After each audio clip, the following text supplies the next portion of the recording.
এইভাবে যদি ডিম রান্না করে কাউকে খাওয়ান, কেউ বুঝতেই পারবে না যে এটা ডিম খেয়েছে না অন্য কিছু। তো সেরকমই একটা ইউনিক রান্না নিয়ে আসলাম। তো আপনারাও এই রান্নাটা দেখে নিন, আমি এই ডিমের রান্নাটা কিভাবে করেছি। নমস্কার বন্ধুরা, নিপাস কিচেন অ্যান্ড ব্লগে সবাইকে স্বাগতম। তো আজকে আমি আরেকটা নতুন ভিডিও নিয়ে আসলাম। তো আপনারা তো কত রকমেরই ডিম রান্না খেয়েছেন, আজকে আমি যেভাবে রান্নাটা দেখাবো এটা একটা ইউনিক রান্না, যা একবার খেলে এর স্বাদ ভোলার নয়, বারবারই এবার এভাবে খেতেই মন চাইবে। তো চলুন কথা না বাড়িয়ে ভিডিওটি শুরু করা যাক। তো এখানে আমি প্রথমে 3টা ডিম নিয়েছি। আমি আমার প্রয়োজন অনুযায়ী নিয়েছি, আপনারা আরও কম বেশি নিতে পারেন। আর এখানে 2টো আলু নিয়েছি। ডিমের সঙ্গে আলু দিলে খেতে ভীষণ ভালো লাগে। তা আমি এবার ডিমগুলো ফাটিয়ে নেব।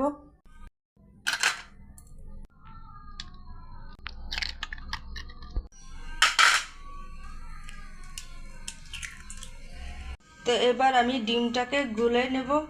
দিয়ে দেব অল্প একটু লবণ আর দিয়ে দেব একটু হলুদ গুঁড়ো। ডিমটা গলে নেব। এইভাবে আমি ডিমটা গুলে নিয়েছি। এবার একটা বাটিতে তেল দিয়ে দেব। বাটিটার চতুর্পাশে তেল দিয়ে মাখিয়ে নিলাম।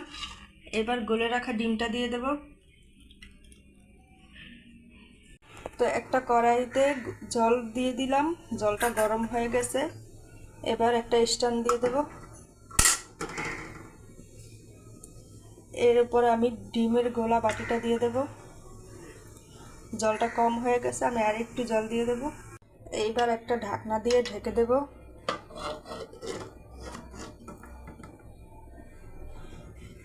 তো এইভাবেই আমি ডিমটা সেদ্ধ করে নেব।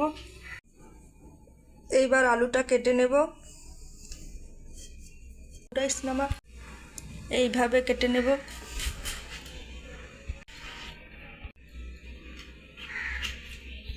এইভাবে আমি আলুগুলো কেটে নিয়েছি।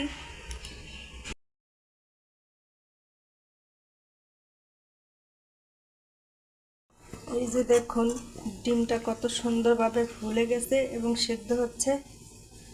তো আর একটু বাকি আছে, আমি আর একটু ঢাকনা দিয়ে ঢেকে দেব।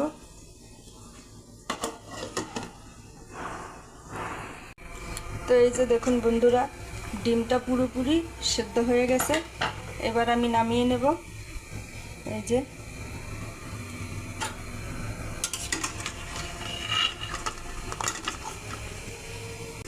আলু কেটে নিয়েছি, এই হাফ সেদ্ধ করে নেব। তো চতুর্পাশ থেকে এইভাবে আমি ছাড়িয়ে দেব। একটা থালায় উল্টিয়ে নেব। যে এবার আমি এটাকে পিস পিস করে কেটে নেব।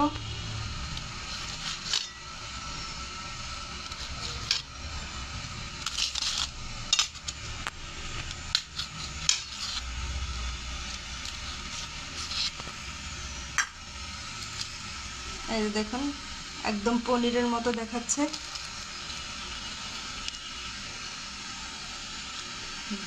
বাটির নিচটা লেগে গিয়েছিল, আমি এভাবে চামচের সাহায্যে কুড়িয়ে উঠিয়ে নিলাম। তো এই ডিমের রেসিপিটা অনেকভাবেই করা যায়, তো আজকে আমি খুব সহজভাবেই করে দেখাবো আপনাদেরকে। বাটিতে উঠিয়ে নিচ্ছি। তো আমি এই রান্নাটাতে খুব বেশি মশলা ব্যবহার করব না, অল্প একটু পেঁয়াজ কুচি, রসুন আর আদা নিয়েছি। এর সঙ্গে শুধু একটা মশলা দিয়ে দেব, তাহলে রান্নার স্বাদটা দ্বিগুণ বেড়ে যাবে। এখন আমি এগুলি বেটে নেব। এখানে আমি অল্প একটু জিরা নিয়েছি, আদা রসুন পেঁয়াজের সঙ্গে বেটে নেব। তো আমি এই মশলাগুলোর সঙ্গে সেই উপকরণটা বেটে নেব, সেটা হলো সাদা তিল। এই তিলটা দিলে এর স্বাদটা আরও দ্বিগুণ হয়ে যায়। সব মশলা বাটা হয়ে গেছে, এবার তুলে নেব।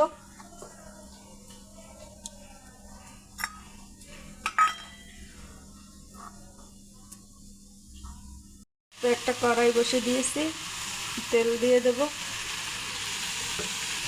এই যে ডিম আছে, এই ডিমগুলো আমি ভাজবো না, শুধু এই ভাপানো আলুগুলো ভেজে নেব। হলুদ গুঁড়ো দিয়ে দেবো।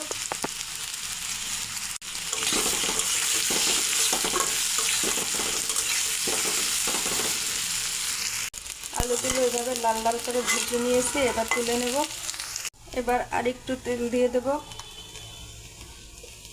ফোড়ন করে নেব তেজপাতা, আস্ত জিরা। ফোড়নটা সুন্দর করে ভাজা হয়ে গেছে, এবার বেটে রাখা মশলাটা দিয়ে দেব।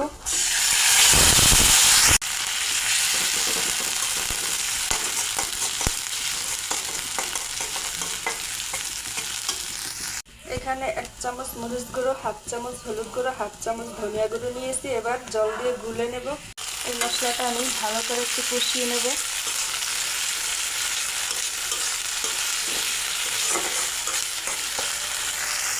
মশলাটা কষানো হয়ে গেছে, এখন আমি গুলে রাখা মশলাটা দিয়ে দেবো। আবার একটু কষিয়ে নেব। পরিমাণ মতো লবণ দিয়ে দেবো। এই দেখুন মশলাটা সুন্দরভাবে কষানো হয়ে গেছে আর দারুণ সুন্দর একটা গন্ধ বের হচ্ছে।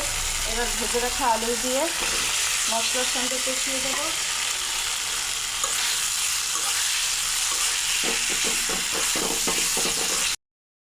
তো এই যে দেখুন মশলার সঙ্গে আলুটা ভালো করে কষানো হয়ে গেছে, এবার আমি গরম জল দিয়ে দেব।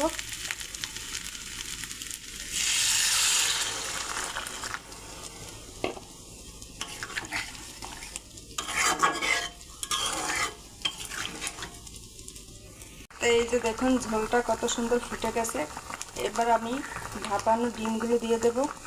ডিমটা দেখবেন ফুলে যাবে।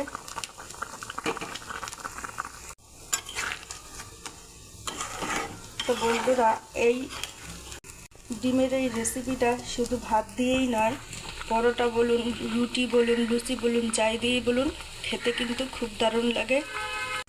তো এখানে আমি আস্ত জিরা, ধনিয়া, এলাচ, শুকনো মরিচ আর একটা দারচিনি নিয়েছি, এগুলি টেলে নেব।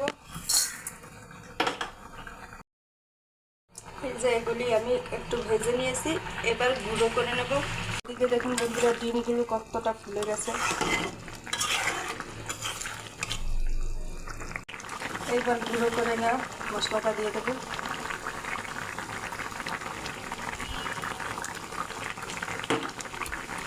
আপনারা বন্ধুরা এইভাবে একবার খেয়ে রাখবেন, দারুণ হয় খেতে। তো আপনাদের কাছে কেমন লাগলো কমেন্ট করে জানাবেন, আর পারলে চ্যানেলটিকে সাবস্ক্রাইব করে আমার পাশে থাকবেন, একটা লাইক শেয়ার করে দেবেন। তো আমার রান্নাটা হয়ে গেছে, এখন আমি নামিয়ে নিব। তো সবাই ভালো থাকুন, সুস্থ থাকুন, নমস্কার।